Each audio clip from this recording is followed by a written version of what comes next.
በየቀኑ የዝንጅብል ሻይ መጠጣት እውነተኛ እናም የሚታይ የሰውነት ለውጥን ሊያመጣ ይችላል። በተለይም የምግብ መፈጨት፣ የሰውነት ብግነት ወይም ደግሞ ኢንፍላሜሽን ወይም የደም ስኳራችሁ መደበኛ ካልሆነ ለአንድ ወር ያክል በየቀኑ የዝንጅብል ሻይን ብትጠጡ ምን ሊከሰት እንደሚችል ልንገራችሁ። በመጀመሪያዎቹ ሳምንታት ውስጥ በ7 ቀን ውስጥ ምን ይከሰታል?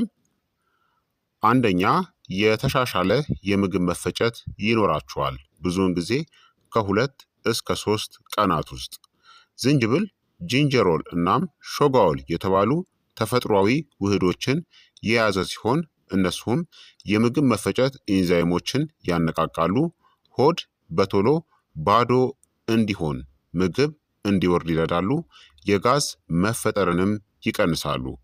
ልታስተውሉት የምትችሉትም የሆድ መነፋት መቀነስ፣ ከምግብ በኋላ የሚሰማ የክብደት ስሜት መቀነስ፣ የግሳት መቀነስ እናም ቀለል ያለ የሰገራ መውጣት ሂደት ይኖራል።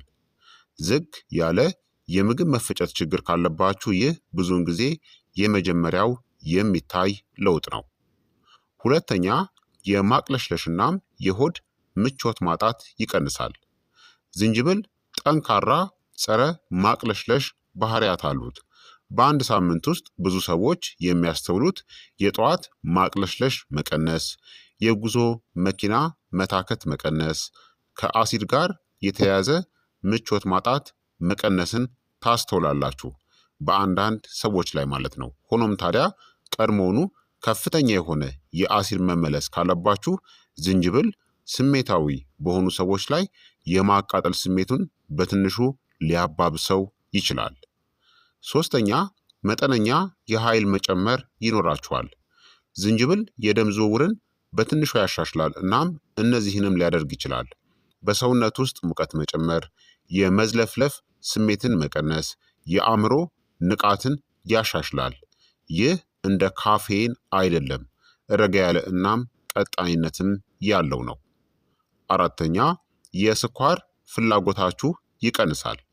ዝንጅብል የደም ስኳር ምላሽን ለማስተካከል ስለሚረዳ በአንድ ሳምንት ውስጥ አንዳንድ ሰዎች የሚያስተውሉት አነስተኛ የከፍተኛ ስኳር ፍላጎት፣ የበለጠ የተረጋጋ የምግብ ፍላጎት እናም ከሰዓት በኋላ የሚከሰት የኃይል ድካም መቀነስን ያስተውላሉ።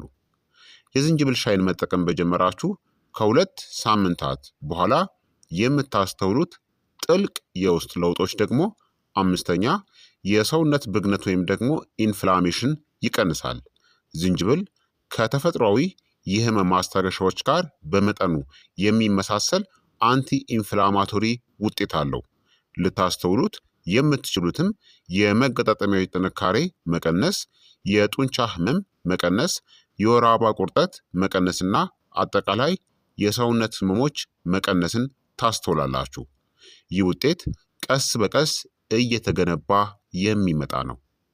ስድስተኛ፣ የተሻሻለ የደም ዝውውር ይኖራችኋል። ዝንጅብል የደም ቧንቧዎች እንዲለጠጡ ወይም እንዲሰፉ ያደርጋል። ሊሆኑ የሚችሉ ውጤቶችም የምታዩት የእጅና የእግር ሙቀት መጨመር፣ በጥቂቱ የተሻሻለ የደም ፍሰትና ለደም ግፊት መመጣጠን መጠነኛ የሆነ ድጋፍ ይኖራል። የዝንጅብል ሻይን መጠቀም በጀመራችሁ ከ30 ቀናት በኋላ የምታዩት የረጅም ጊዜ ውጤቶች ደግሞ ሰባተኛ፣ የተሻለ የሜታቦሊዝም ድጋፍን ትመለከታላችሁ። የዝንጅብል ሻይ በየቀኑ መጠጣት የኢንሱሊን ሴንሲቲቪቲን ሊያሻሽል ይችላል። የስብ ሜታቦሊዝምን ይደግፋል። የሆድ አካባቢ መነፋትንም ይቀንሳል።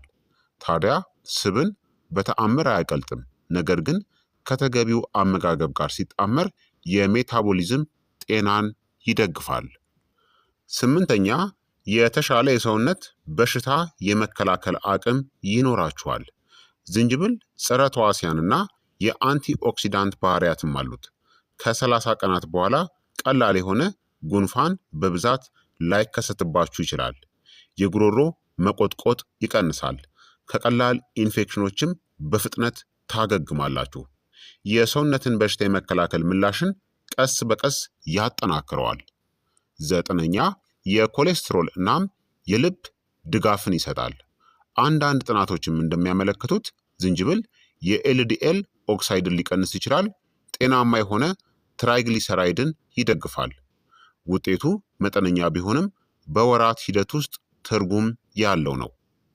አስረኛ የጉበታችሁ ጤናም ይሻሻላል። ዝንጅብል በጉበት ውስጥ የሚከሰተውን የኦክሲዲቲቭ ስትረስን ለመቀነስ ይረዳል። ከነዚህ ጋር ሲጣመር ከቀነሰ ስኳር፣ ከቀነሰ አልኮልና ከጤናማ አመጋገብ ጋር ሲጣመር ለስባማ ጉበት መሻሻል ድጋፍን ሊሰጠን ይችላል። ታዲያ የዝንጅብል ሻይ ምን አያደርግም? በአንድ ጀንበር ሰውነታችሁን ከመርዝ አያጠራም። የስኳር በሽታን አይፈውስም። መድኃኒቶችንም አይተካም። የሆድ ስብን ብቻውን አያቀልጥም። ይህ ደጋፊ የሆነ ልምድ ነው እንጂ ተአምራዊ ፈውስ አይደለም።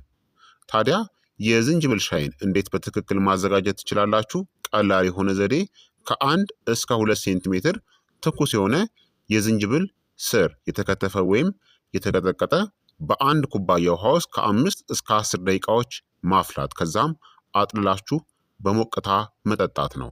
እንደ አማራጭ ሎሚ መጨመር ትችላላችሁ። ትንሽ ማርም መጨመር ትችላላችሁ፣ የደም ስኳር ችግር ከሌለባችሁ።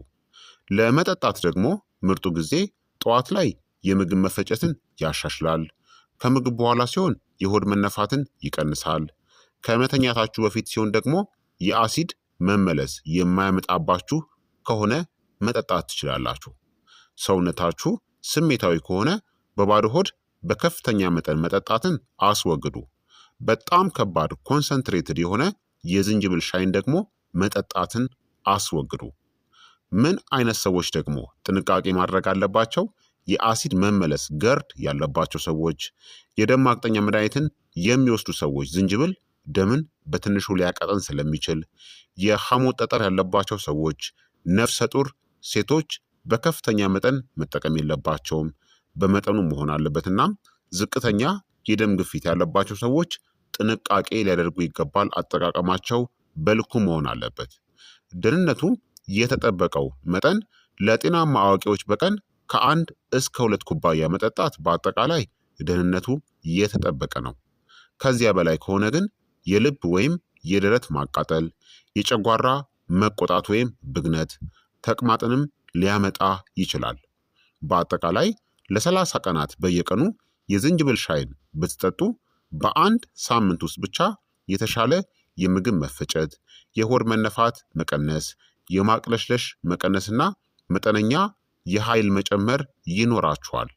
በ30 ቀናት ውስጥ ደግሞ የብግነት ወይም የኢንፍላሜሽን መቀነስ፣ የተሻለ የደም ዝውውር፣ የተሻለ የሜታቦሊዝም ድጋፍና ጠንካራ የበሽታ መከላከል አቅም ይኖራችኋል። እንዲሁም ከነዚህ ጋር ደግሞ ሲጣመር በተሻለ ሁኔታ ይሰራል። ከተፈጥሯዊና ከጤናማ ምግቦች፣ ከበቂ እንቅልፍ፣ ከአካላዊ እንቅስቃሴ፣ ከአነስተኛ የስኳር መጠን ወይም አወሳሰር ጋር ሲጣመር በተሻለ ሁኔታ ይሰራል ማለት ነው። ስለዚህ ክቡራትና ክቡራን ተመልካቾቼ የዛሬው የጤና ትምህርቴ እንግዲህ ይህንን ይመስል ነበረ። ለ1 ወር የዝንጅብል ሻይን ብትጠጡ በሰውነታችሁ ላይ ምን አይነት ለውጦችን እንደምታስተውሉ በዚህ ቪዲዮ ላይ ነግሬያችኋለሁ ማለት ነው። ይህ የጤና ትምህርት ታዲያ ለበርካታ ሰዎች እንዲደርስ ሁላችሁም በቅንነት ላይክና ሼር ማድረጋችሁን አትዘንጉ። በቀጣይ የጤና ትምህርት እስከምንገናኝ እኔንም እናንተንም ቸር ያቆየን። መልካም ጊዜ፣ መልካም ቆይታ። ቻው ቻው።